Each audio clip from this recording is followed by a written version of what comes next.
Graça e paz a todos. Aqui mais uma vez o pastor Gabriel Porto. E dessa vez eu vim trazer uma mensagem para vocês, um pouco diferente das outras, mas é uma mensagem que Deus colocou no meu coração para poder trazer para a igreja, para os servos de Deus.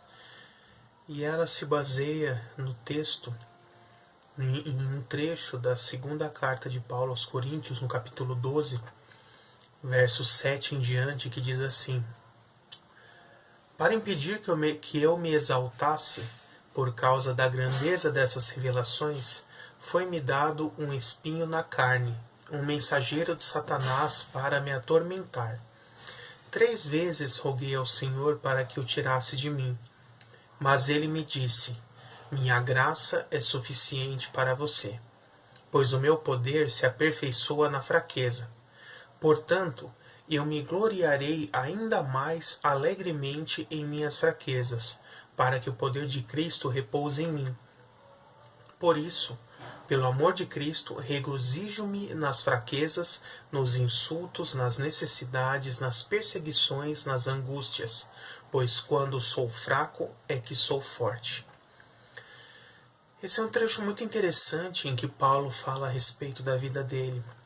Apesar de ser um apóstolo, de ter sido um apóstolo tremendamente usado por Deus, ele também era um homem cheio de fraquezas, de limitações.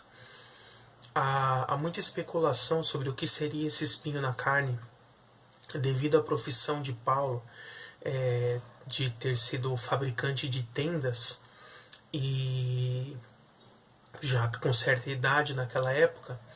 A doença mais comum para as pessoas dessa profissão, quando chegava numa certa idade, era reumatismo nas pernas, por causa dos constantes choques térmicos, que eles faziam na hora de curtir o couro, entrando e saindo dos tanques.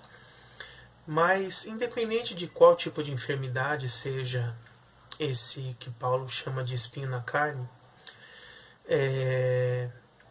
o importante é entender aqui: Paulo foi usado por Deus para curar inúmeras pessoas.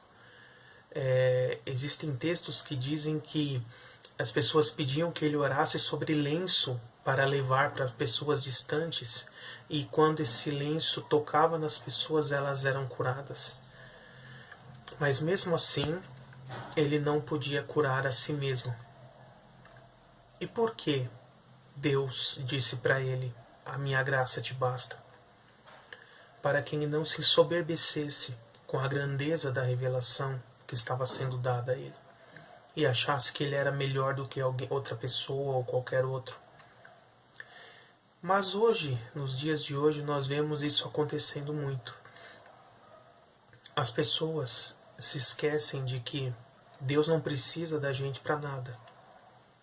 Deus, sem você, continua sendo Deus. Você, sem Deus, não é nada. É só um grãozinho de areia nesse universo gigantesco.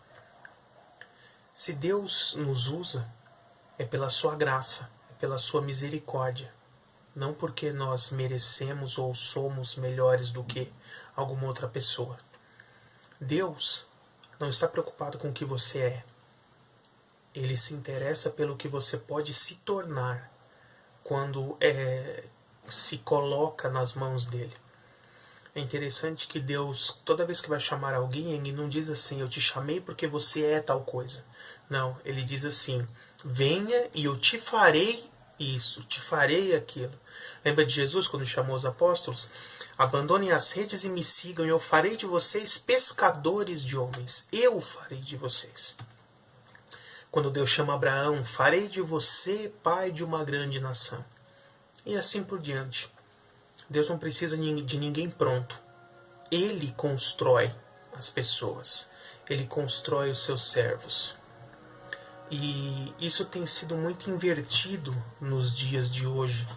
Nós vemos aí pessoas menosprezando a Deus, menosprezando a grandeza, a soberania de Deus, ou se apoiando em títulos, em diplomas, em fama. Isso para Deus não é nada, irmãos.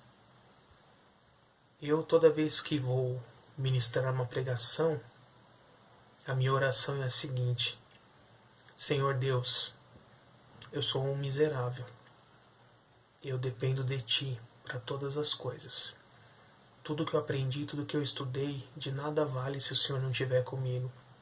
Então, pela Sua graça, pela Sua misericórdia, usa mais uma vez esse Seu servo. Essa é a minha oração. Quanto mais eu estudei, não importa se eu fiz aí pós-graduação, mestrado, doutorado, mais eu percebi o quão dependente eu sou de Deus. Estudar e me preparar e me capacitar nada mais é do que a minha obrigação, a partir do momento que eu escolhi servir a Deus e ser um mestre, ser um pregador da palavra de Deus, e aceitei esse chamado de Deus. Mas mesmo assim, eu continuo em total dependência do Senhor. Não se esqueça disso. Nós somos e temos que ser totalmente dependentes de Deus. E é nas nossas fraquezas, nas nossas limitações, nas nossas dificuldades, é que Deus vai nos aperfeiçoar cada vez mais, até que nos tornemos varões valorosos, pessoas que são do jeito que Deus quer que nós sejamos. Então, não deixe que as limitações, que as dificuldades venham a fazer você esmorecer. Mas entenda, os sofrimentos para Deus são treinamentos. Ele está forjando você por meio das dificuldades. Essa é a mensagem que eu tenho para os irmãos. E que Deus abençoe a todos.